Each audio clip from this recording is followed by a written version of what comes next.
¿Qué tal? Bueno, buenas noches a todas y todos.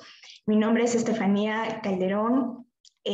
Soy licenciada en Lingüística y Literatura, con mención en Literatura Hispánica por la Pontificia Universidad Católica del Perú. Y actualmente estoy trabajando como jefe de práctica en curso de investigación académica en la PUC y también como tutora asistente en la UPC. Bueno, sin más preámbulo, voy a comenzar con la exposición del día de hoy. Bien. Ok, la exposición de hoy entonces es sobre mi tesis para la investigación que realicé para mi tesis de licenciatura, titulada Una poética reflexiva, análisis de la obra de Blanca Varela desde el estudio de su yo poético. Bien. Ok, entonces, el tema de mi investigación es la construcción del sujeto poético a través de la poética de Blanca Varela desde la autoficción lírica, y la pregunta que guía toda la investigación es ¿cómo se construye este sujeto poético desde la autoficción y en qué medida puede brindarnos nuevas lecturas sobre la poética de Blanca Varela? Para poder entonces responder a esa pregunta me planteé 4 objetivos. El primero, el objetivo general, sería el de analizar la evolución del sujeto poético a través de los 8 poemarios, y los objetivos específicos serían definir el sujeto poético vareliano desde la autoficción. En ese puerto existe, Luz de Día, Valses y otras falsas confesiones, y Canto Villano. El siguiente objetivo sería analizar la búsqueda identitaria y existencial del sujeto poético femenino en Ejercicios materiales, El libro de barro y Concierto animal. Finalmente, el último de los objetivos es explicar el particular leitmotiv de la poética vareliana en el falso teclado. Cada uno de estos 3 objetivos corresponde a cada uno de los capítulos de la tesis. Bien, empecemos entonces. Antes de empezar, sí, tengo que decir que he tratado de ser lo más clara y coherente, al mismo tiempo que sintética, porque tratar de explicar toda una tesis en unos 15 minutos, 15-20 minutos, no es tan sencillo. Quizás puede ser que queden ciertos cabos sueltos que espero poder resolver a través de las preguntas, no, si es que las hay al final. Bien, entonces vayamos. En el primer capítulo me dedico más que nada a explicar mi marco teórico, un poco el estado de la cuestión y cómo las distintas herramientas que voy a utilizar me van a ser útiles para poder definir justamente a qué me refiero con el sujeto poético en Blanca Varela. Comienzo entonces la investigación con el concepto de no ficcionalidad desarrollado por Susanna Rice, el cual es muy útil porque ayuda a explicar este carácter híbrido del yo poético, el cual se alimenta de experiencias personales de la poeta al mismo tiempo que del modelo del mundo y un sistema de valores, es decir, del aspecto social como de un aspecto personal. Al mismo tiempo también utilizo un enfoque de género desarrollado por Susanna Rice y Rocío Silva Santisteban, en el cual que explican lo dificultoso que es insertar una voz poética femenina en un territorio tradicionalmente ajeno, en un territorio del canon literario masculino de la época. Al mismo tiempo también se señala Silva Santisteban que es imposible prescindir de esta idea de género, sobre todo cuando estamos tratando de construir algo, y más aún si se trata del imaginario. También aquí utilizo muchísimas fuentes testimoniales, entrevistas, ensayos, declaraciones de la misma poeta, que la misma poeta ha dado en lecturas de sus poemas, por ejemplo. Ella señala que su poesía es una cosa testimonial, es como una cosa muy íntima, y es algo que le ayuda a tratar de entender quién es ella realmente. Y al mismo tiempo ella está consciente de que está viviendo en un mundo de hombres en donde el canon literario es ampliamente masculino.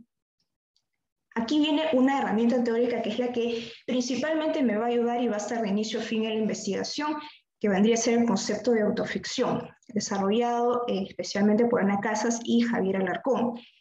Ahora, autoficción es un concepto que viene de la narrativa, que se ha intentado utilizar para la lírica, pero yo lo estoy usando de una manera que ahora lo vamos a ver muy específica, y es, como muchos saben, ¿no? La autoficción es cuando el autor se inserta en una narración ficticia a través de seudónimos, guiños biográficos, elementos paratextuales, y según Casas, esto lo hace porque existe una búsqueda introspectiva, y aquí es donde se relaciona la representación de lo íntimo, pero también de la memoria colectiva y el testimonio.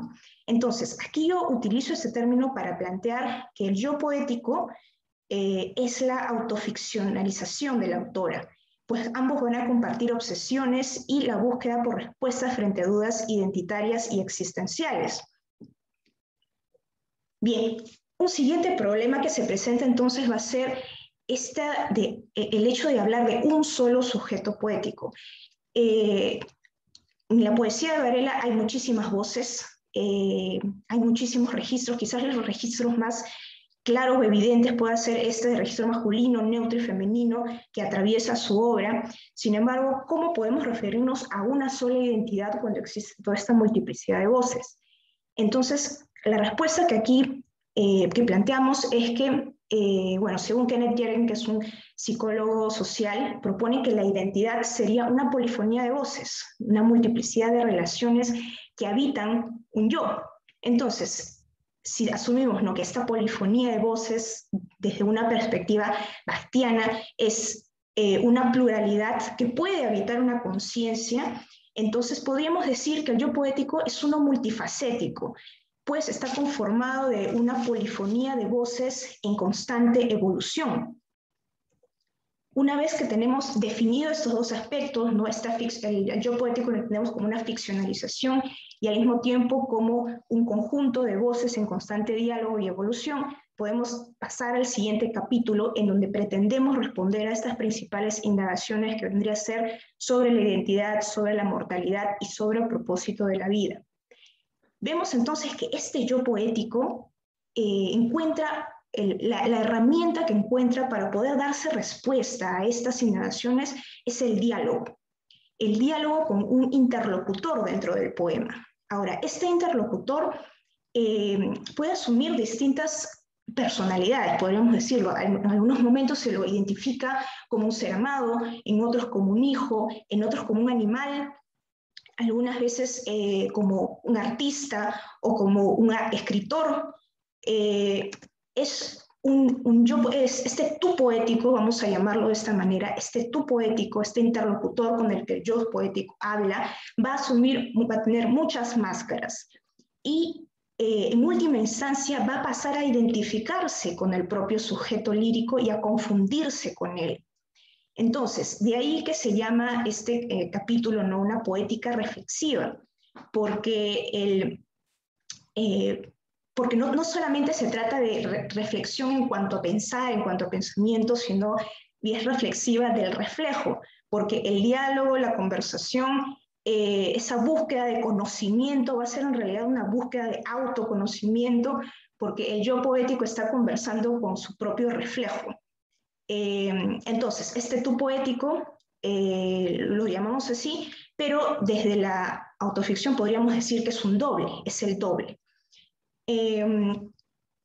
Pasamos entonces, ya. La misma autora, ya en muchas declaraciones también hay una identificación consciente con su doble. Ella señala que su poesía es una introspección, un análisis constante de las emociones, son gestos que haces frente al espejo, es una neurosis, es ese otro al cual ella ya ha aceptado. Entonces, ¿cómo este diálogo nos puede ayudar a comprender la identidad? Que esa es una de las indagaciones, una de las dudas que hay, que comparten yo poético y autora. La identidad, o sea, según Casas, nos explica que el desdoblamiento va a posibilitar el modelado del yo. Es decir, el yo se va a poder construir a través de la recreación literaria de la experiencia. Y al mismo tiempo ella señala que la autoficción problematiza la verdad y es una excelente vía para la indagación existencial.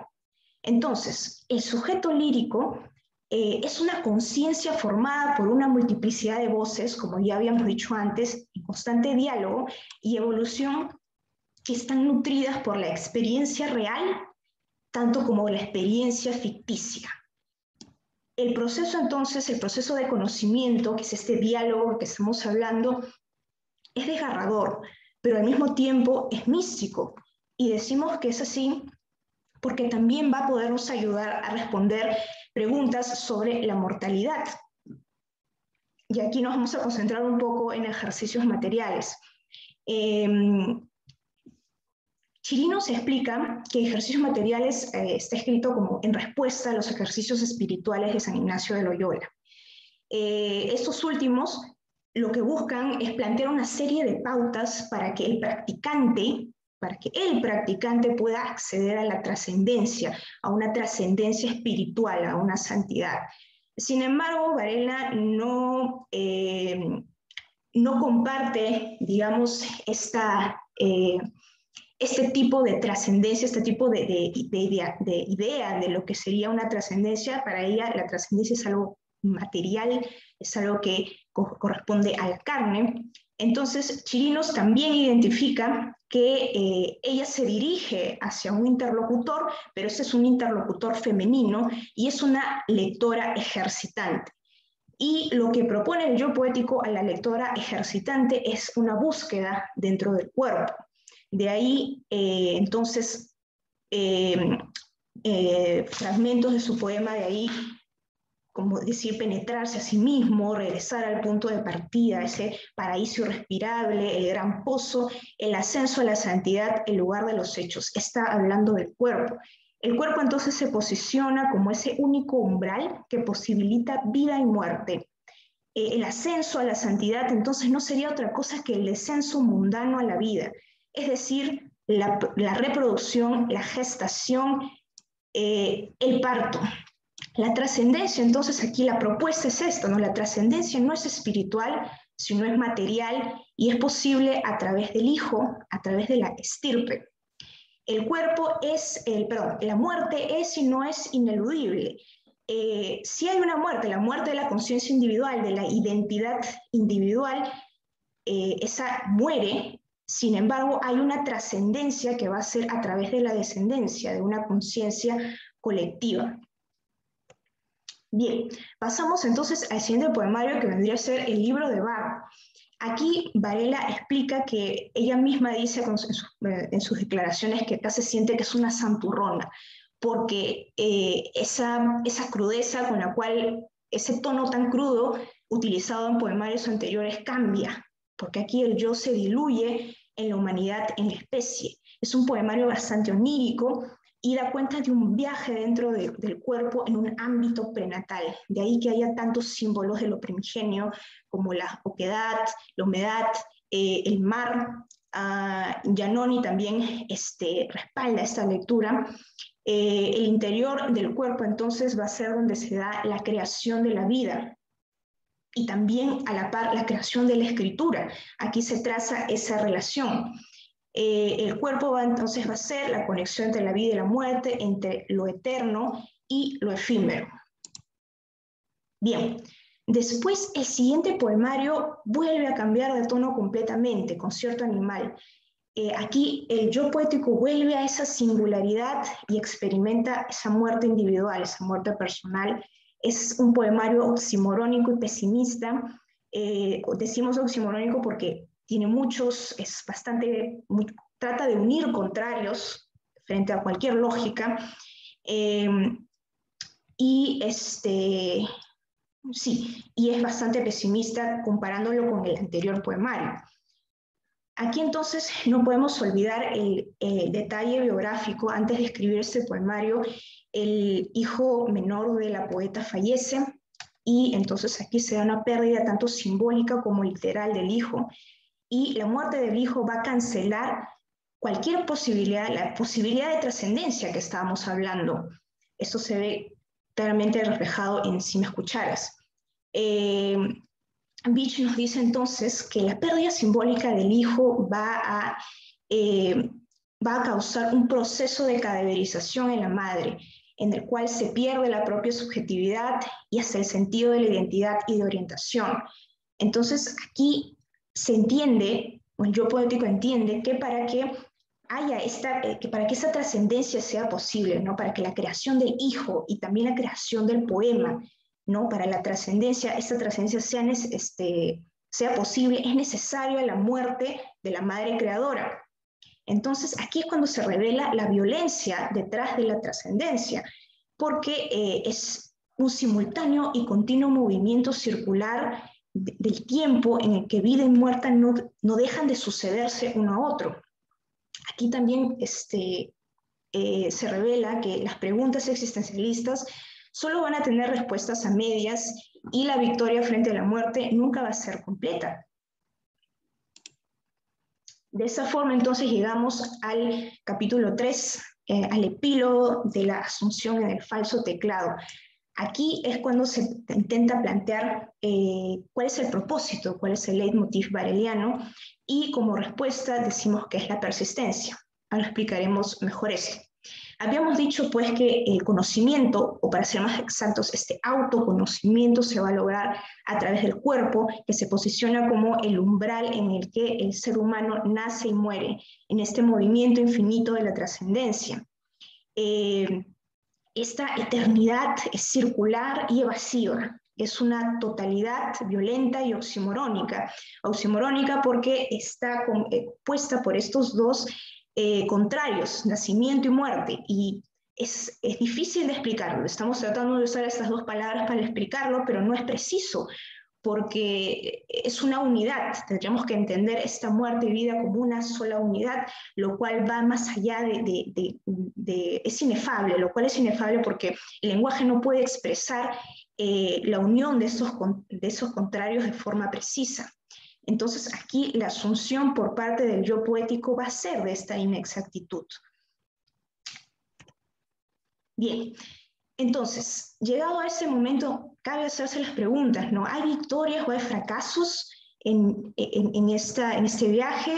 ¿Qué es y qué hacer con la poesía?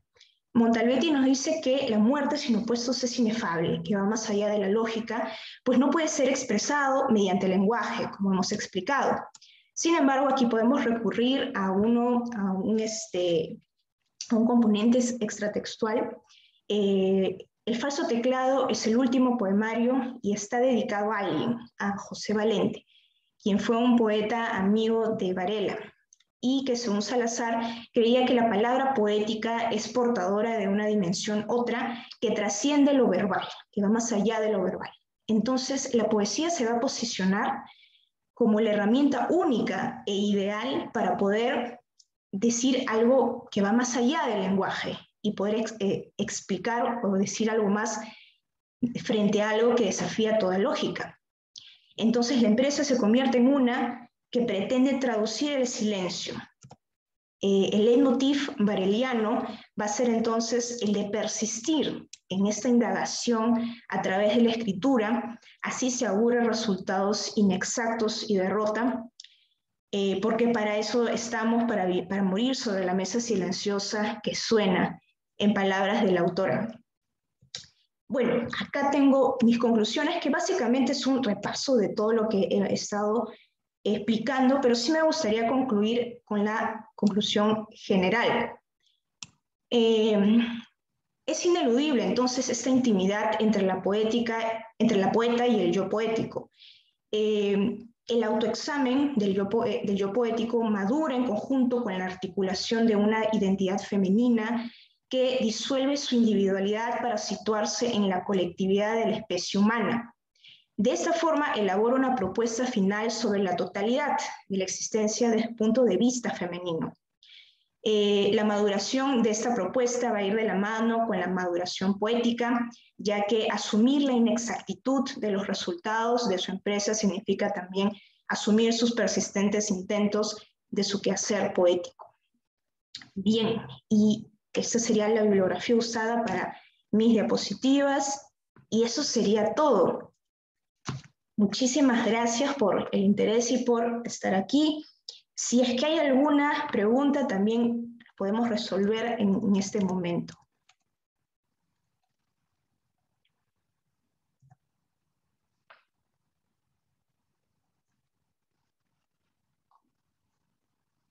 Bien, puede ser por el chat o si no, también se le puede dar la palabra, no hay ningún problema.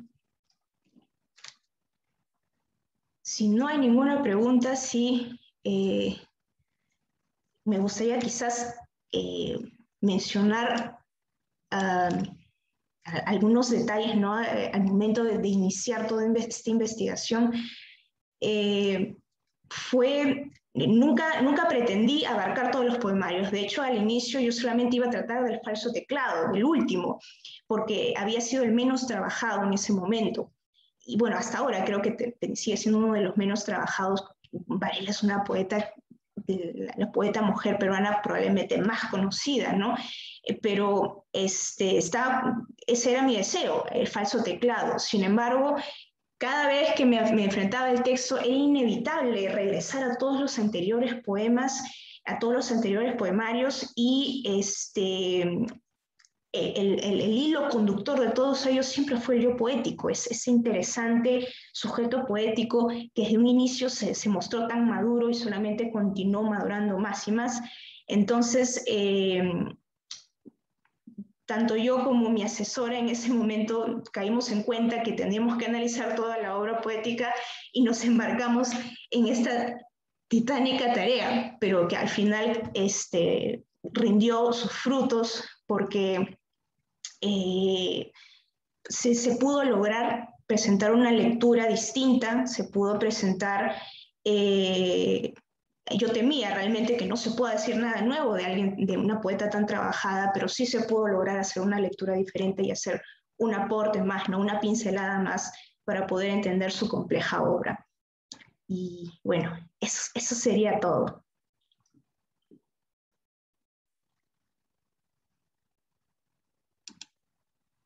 Bien, entonces, si no hay preguntas ni nada, creo que ya podríamos dar eso como finalizado.